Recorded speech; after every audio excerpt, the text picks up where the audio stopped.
الكلمات بالعامية المصرية ومرادفها بالفصحى. اقترب قليلا. خد ياض.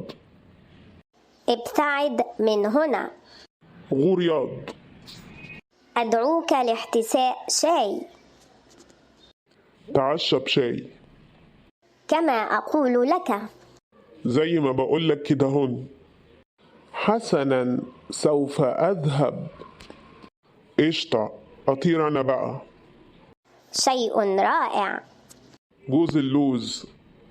غير صحيح. حمادة بالجنزبيل. لا تترك حقك. عبيل واديله.